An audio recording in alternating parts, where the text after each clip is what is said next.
자, 오늘은 예수님은 누구신가 제7과입니다.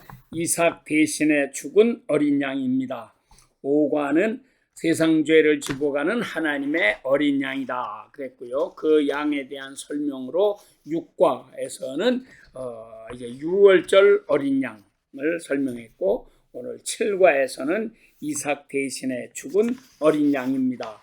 자, 이삭 대신 죽었다 하는 말은 창세기 22장이지요. 하나님께서 아브라함에게 내 독자 이삭을 번제로 드려라 명령하셨습니다. 그래서 하나님께서 지시하신 산 모리아 산까지 가서 사흘길을 가가지고 산에 올라가 단을 버려놓고, 그렇게 해서 이제 이삭을 결박해서 단 위에 올려놓고 칼을 들어서 막 죽이려고 하는 그 찰나에 갑자기 하나님의 음성이 들립니다. 아브라함아, 아브라함아 하고 급하게 부르시고, 내 독자 내 아들 이삭에게 손을 대지 마라 하고 명령하십니다. 그래서 깜짝 놀라서 이렇게 뒤를 돌아보니까 수풀에 어린 양 한 마리가 걸려 있는 것을 보았습니다. 그래서 아브라함이 가서 그 어린 양을 가져오고, 결박했던 이삭은 이제 내려놔가지고 살려놓고 그 이삭 대신에 이 어린 양을 하나님 앞에 바쳐 번제물로 이렇게 제사를 드리게 되었다 하는 이야기입니다. 이 이야기 가운데에서 예수님의 모습은 두 가지로 나타납니다. 첫째는 예수님이 하나님의 사자로 나타나시는 거예요. 하나님의 사자로 이렇게 나타나시는데, 하나님의 사자가 거기서 두 번 나타납니다. 처음에 내 독자 이삭에게 손을 대지 마라 하는 말씀하실 때 한 번 나타나고, 이렇게 제사를 드리고 난 다음에 다시 두 번째 또 나타나셔서 아브라함에게 큰 복을 내려주시는 이런 말씀을 하시는데, 이렇게 하나님의 사자로서 두 번 나타나시는데, 이 두 번이 다 예수님의 상징이죠. 예수님께서 이렇게 사자의 모습으로 나타나셨다. 그리고 둘째로는 이 어린 양입니다.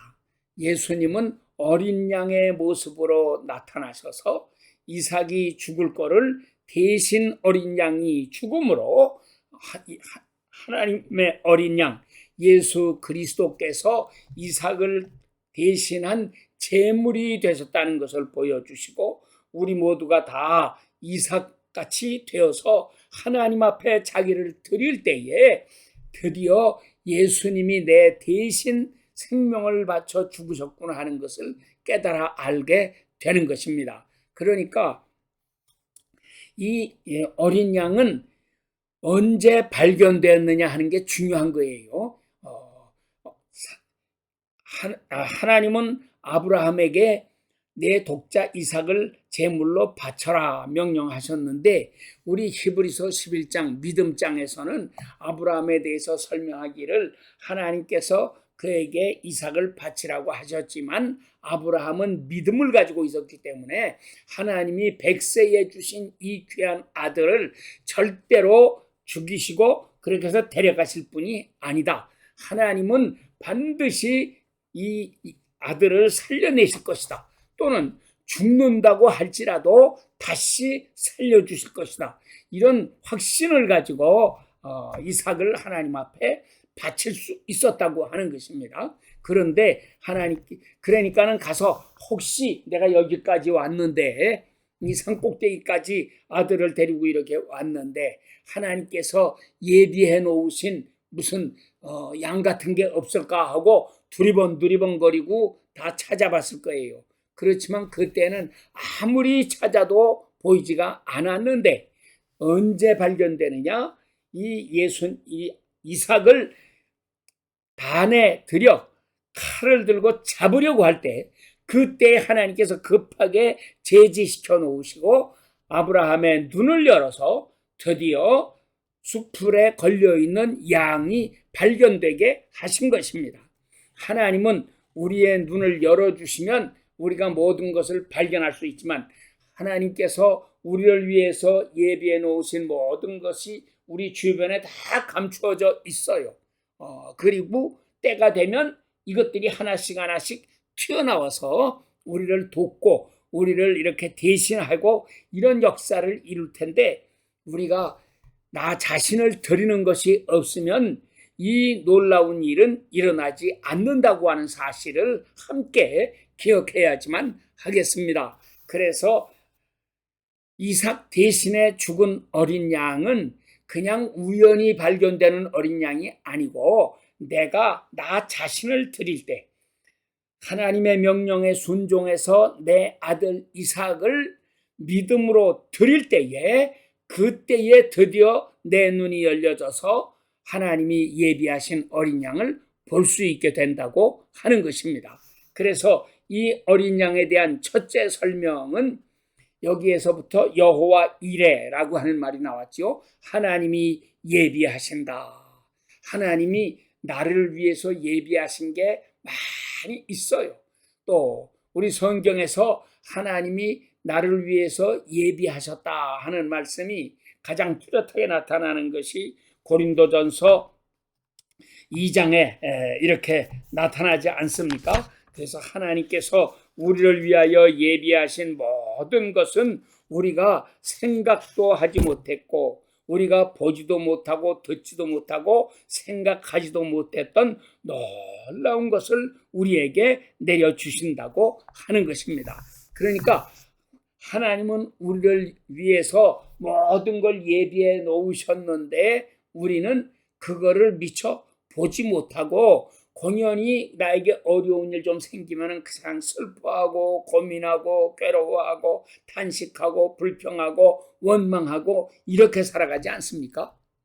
근데 여러분 가만히 생각해 보세요. 하나님께서 천지 만물을 창조하신 모든 것을 보면, 첫째 날은 빛을 만들었다. 둘째 날은 이렇게 윗물 아랫물을 궁창을 나누어 가지고 이렇게 하늘을, 아래 하늘과 위에 하늘을 이렇게 만드셨다. 뭐 이렇게 해서 하는데, 이제 넷째 날은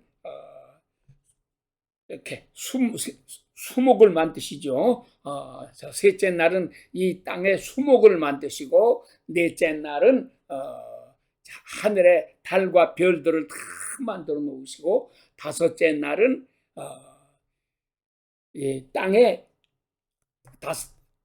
그래서 그 다음에 이제 다섯째 날은 바다에 생물들을 다 만드시고, 여섯째 날은 땅에 모든 짐승들을 만드시고, 산천 초목이 다 이렇게 나오게 하시고, 그래서 사람들이 살 수 있는 모든 것을 준비해 놓으시고, 맨 마지막에 하나님께서는 사람을 만드신 것입니다. 그러니까 여섯째 날에는 모든 짐승들 이렇게 다 만드시고, 맨 마지막에 하나님께서 사람을 만들어 놓으셨다.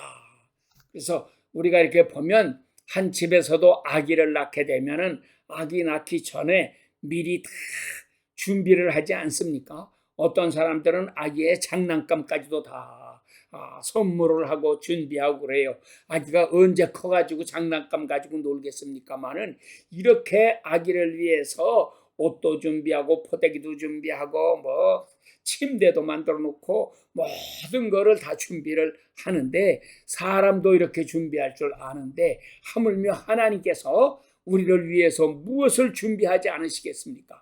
그러니까는 우리 성경 보면 하나님이 모든 것을 준비해 주셨다. 이것이 여호와 이레라고 하는 말씀인 것입니다. 그래서 우리를 세상에 태어나게 하실 때에 나의 일생을 위해서도 하나님께서는 모든 것을 준비해 놓으셨습니다. 그래서 우리가 우리 인생 살아가는 데 있어서 걱정할 필요가 하나도 없어요. 우리 한국 사람들은 믿음이 있는 것 같아도 사실은 믿음이 없으니까 아기도 안 낳죠. 이 아기를 낳아가지고 어떻게 기를까? 기르려면 돈이 많이 들어간다. 이런 거 걱정하느라고 이렇게 해서 아기를 안 낳는데, 사실은 그게 기우라고 하는 것입니다. 쓸데없는 걱정을 하는 거죠. 하나님께서 다 예비해 놓으셨어요. 어떤 사람은 아기를 하나 낳았을 때는 정부의 지원 같은 게 없지만 둘 낳고 셋 낳고 넷을 낳고 이렇게 하면은 나라에서 다 이렇게 지원해 주지 않습니까? 그래서 아기가 심지어는 아기가 먹을 분유까지도 전부 이렇게 지원해 주고 이렇게 학뿐만 아니라 학비도 면제해 주고 세금도 감면해 주고 여하간 아기를 기르는 데에 불편함이 없도록 정부에서 이렇게 적극적으로 다 도와주고 후원하는 것을 우리가 봅니다. 그러니까 정부에서도 이렇게 아기를 잘 기르도록 도와주는데 하물며 하나님께서 내가 낳은 자식들 잘 기르도록 도와주시지 않겠습니까? 우리는 그래서 이 믿음의 눈을 가지고 하나님께서 우리를 위해 예비하신 모든 것을 볼 수 있는 지혜로운 사람이 되어야 하겠고요. 그래서 세상 살아가는 데 있어서 아무 근심이나 걱정 같은 거 하지 말고 주님만 바라보고 주님 앞에 기도하고 믿음으로 전진 이렇게 해 나가면서 하나님의 뜻을 이루는 사람들이 되어야지만 하겠습니다. 아까 얘기했지만 고린도전서 2장 9절은 하나님께서 당신을 사랑하는 자를 위해서 예비하신 모든 것은 첫째가요 우리 눈으로 보지도 못했고 둘째 우리 귀로 듣지도 못했고 셋째 우리 마음으로도 생각하지 못한 놀라운 것들이라고 하는 것입니다. 내가 내 자식을 위해서 예비하는 것보다도 하나님이 내 자식을 위해서 예비하신 것은 훨씬 더 크고 엄청나게 좋은 것을 예비하셨다고 하는 것입니다. 그러니까 가장 중요한 것은 뭐냐? 그래서 하나님이 자기를 사랑하는 자를 위하여 예비하신 모든 것은 그러셨으니까 하나님을 사랑한다는 말이 중요한 것입니다. 동시에 이 말을 하게 되면 우리는 로마서 8장 28절 하나님이 자기를 사랑하는 자, 곧 그의 뜻대로 부르심을 입은 자들에게는 이런 말씀이 나오죠. 그러니까 하나님을 사랑하는 자에게는 어떤 놀라운 일이 일어나느냐? 이 사람이 바로 하나님의 뜻대로 부르심을 입은 자들인데 이런 자들에게는 하나님께서 엄청난 일을 이루어 주십니다. 그래서 모든 것을 합력하여 선이 이루어지도록 좋은 일이 이루어지도록 역사하신다. 그래서 우리는 내 앞길에 좋은 일만 생겨야 좋은 게 아니고 사실은 굳은 일이 생기고 나쁜 일 생기고 억울한 일 생기고 분통 터질 일이 생기고 화딱지가 나는 일이 생기고 막 이런 일이 생긴다고 할지라도 하나님은 그것을 통해서 더 좋은 일을 이루어 주신다고 하는 사실을 우리가 꼭 믿어야지만 하는 것입니다. 그래서 하나님께서 당신이 사랑하시는 자, 우리 개개인만을 말하는 게 아니고 하나님을 사랑하시는 나라, 곧 우리나라에 있어서도 사실은 똑같이 이 말씀이 적용되는 것입니다. 그래서 우리나라에도 하나님은 더 놀라운 일을 이루어 주신다. 저는 요즘에 많은 사람들이 우리나라 큰일 났다, 우리나라 다 망했다, 우리나라 다 적화됐다 하고 이렇게 호들갑을 떠는 사람들을 많이 보는데 겉으로 나타난 현상은 맞아요. 그게 맞지만 우리는 하나님의 약속하신 말씀을 붙잡아야 됩니다. 우리 가운데서 우리 백성들 가운데서 하나님을 진심으로 사랑하는 사람들이 많이 생긴다면 그런 사람들이 많이 있으면 하나님은 우리에게 엄청난 일을 이루어 주십니다. 그래서 절대로 낙심하지 마라. 절대로 우리가 불평하고 원망하고 이렇게 살아가지 마라 하는 것입니다. 우리가 잘 아는 대로 우리 예레미야서에서는 그렇게 말씀하시잖아요. 그래서 너희를 향한 나의 생각은 내가 아나니 곧 너희에게 이것이 너희에게 재앙을 주려는 것이 아니고 너희에게 장래를 주고 희망을 주려고 하는 것이라. 예레미야에게 하시는 말씀은 지금 유대 나라가 망한다고 하는 거예요. 유대 나라가 망하게 생겼는데 그래서 예레미야는 눈물의 선지자 하염없이 울고 또 울었습니다. 그런데 하나님께서 하시는 말씀은 슬퍼하지 마라, 울고 그러지 마라. 내가 너희에게 희망을 준다, 장래를 준다. 이렇게 말씀하시지 않습니까? 그래서 하나님이 이렇게 엄청난 것을 준비하고 계시는데 그것을 받기까지의 이 사망의 음침한 골짜기를 지나가야 되는 이 과정이 있다고 하는 거죠. 이스라엘 백성이 약속의 땅, 젖과 꿀이 흐르는 저 가나안 땅을 차지하기 위해서는 광야 40년이라고 하는 멀고도 길고도 긴 이 생활, 이 고난, 그리고 광야에서 다 멸망당해 엎드러지고 많은 이런 불행한 일, 이런 과정을 거쳐가지고 하나님께서 이들에게 어마어마한 복을 쏟아 주시는 것입니다.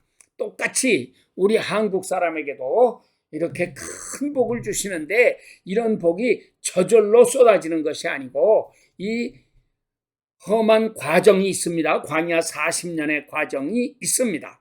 가나안 땅에 들어가서도 그 원주민들과 싸워서 그들을 물리치고 쫓아내고 그들을 없애고 그 땅을 온전히 나의 땅으로 점령하게 되는 이 수고를 우리가 해야 하는 것입니다.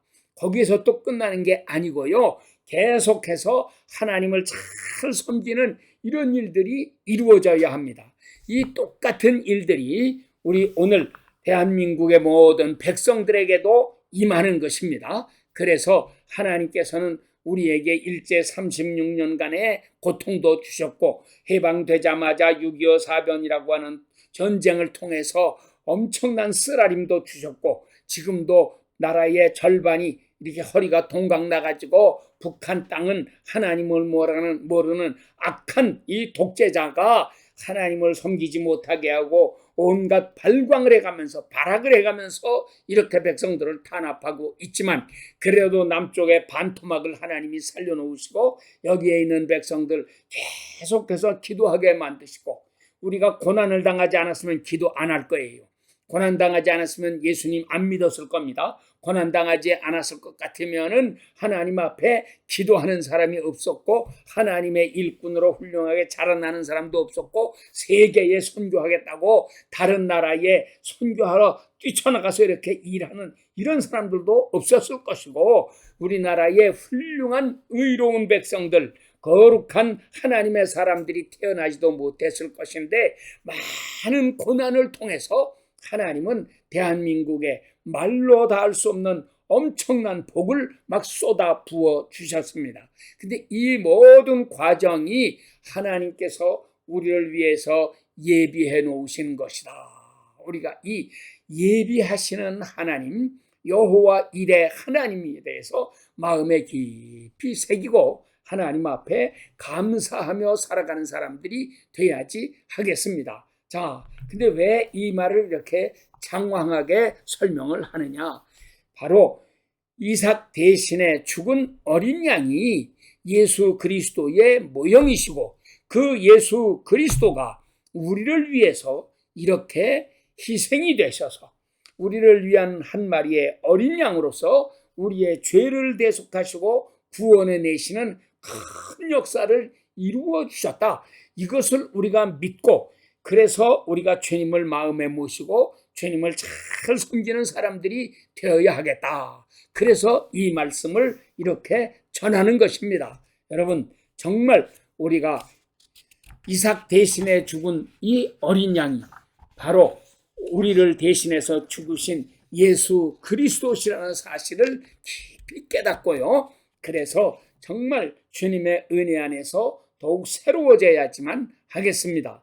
지난 시간에도 설명을 드렸지만 6월절의 어린 양은 그의 피가 가장 중요하지 않습니까? 그 어린 양의 피를 문설주와 인방에 발라가지고 재앙이 들어오는 것을 막았습니다. 그런데 이제 오늘 말씀의 제목은 이삭 대신에 목숨까지 바쳐서 죽은 이 어린 양, 바로 예수 그리스도에 대한 설명을 하고 있는 것입니다. 그래서 이렇게 죽은 어린 양의 피를 우리도 마음에 다시 바르고 그래서 장차 이 땅에 얼마나 무섭고 엄청난 재앙이 쏟아질 건데 이 대환난에서 우리가 건짐을 받고 오히려 이 대환난 속에서 뛰어들어가 많이 고통당하는 백성들에게 복음을 전하고 저들을 건져내어서 주님의 주님 앞에 이끌어내고 저들을 구원시키는 이 큰 역사를 우리가 잘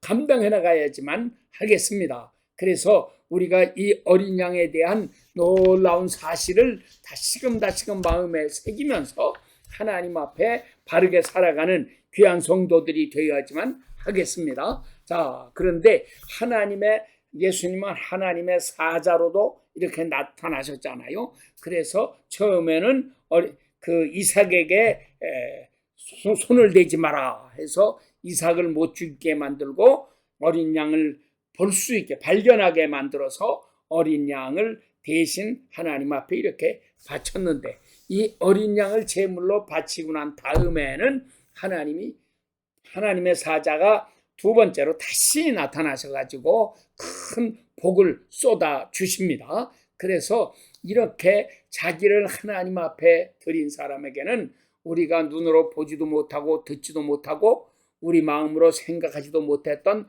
놀라운 복을 내려 주시는데, 이것이 바로 자기를 드린 사람들에게 주시는 어마어마한 복이라고 하는 것입니다. 그래서 하나님은 이렇게 이삭 대신에 어린 양을 보내셔서 이 어린 양을 대신 바치게 하시고 이 제사를 하나님이 기뻐 흠양하시고 그 맹세하시기를 이렇게 말씀하시지 않습니까? 창세기 22장 끝에입니다. 15절부터 18절, 여호와의 사자가 하늘에서부터 두 번째 아브라함을 불러 이르시되 여호와께서 이르시기를 내가 너를 가리켜 맹세하노니 네가 이같이 행하여 네 아들 네 독자도 아끼지 아니하였은즉 내가 너에게 큰 복을 주겠다 말씀합니다. 네 씨가 크게 번성해서 하늘의 별과 같고 바닷가의 모래와 같게 할 것이라. 그래서 네 씨가 그 대적의 성문을 차지하리라 말씀하십니다. 또 내 씨로 말미암아 천하 만민이 복을 받으리니 이는 네가 나의 말을 준행하였음이니라 이렇게 말씀했습니다. 그러면서 갈라디아서에서 사도 바울은 여기에 말하는 내 씨라고 하는 말이 무슨 뜻이냐 하는 것을 설명을 해요. 여기서 씨라고 말하는 것은 복수, 씨들이 아니고 씨는 단수다. 그래가지고 이 씨가 바로 예수 그리스도를 상징하고 있는 것이다. 이렇게 설명합니다.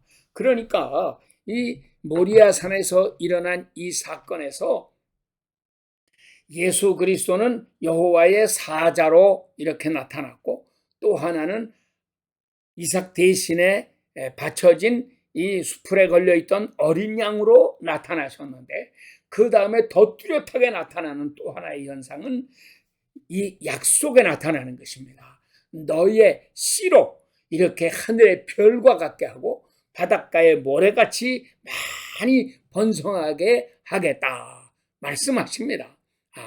이렇게 하시고 내 씨를 통해서 천하 만민이 복을 받을 것이다. 그런데 그 씨가 바로 씨들이라고 하는 육신적인 이스라엘 민족을 설명하는 게 아니고 이 씨가 바로 예수 그리스도를 설명하고 있는 말씀이다. 사도 바울은 이 말씀에 대한 깊은 깨달음을 얻고 그래서 갈라디아서에 이렇게 자세하게 설명을 해나가고 있는 것입니다. 그래서 우리도 예수 그리스도, 그분이 바로 하나님의 씨가 되어서 우리 가운데 사람의 몸으로 찾아오셨고 그래서 우리를 구원해 내시고 그래서 우리를 하나님의 또 다른 씨가 되게 하셔서 천하 만민에게 복음 전하는 거룩한 역사를 이루게 하였다고 하는 것입니다. 그래서 우리도 복음을 전하는 데도 씨가 되고 복을 전하는 데에도 씨가 되고 세상을 구원하는 일에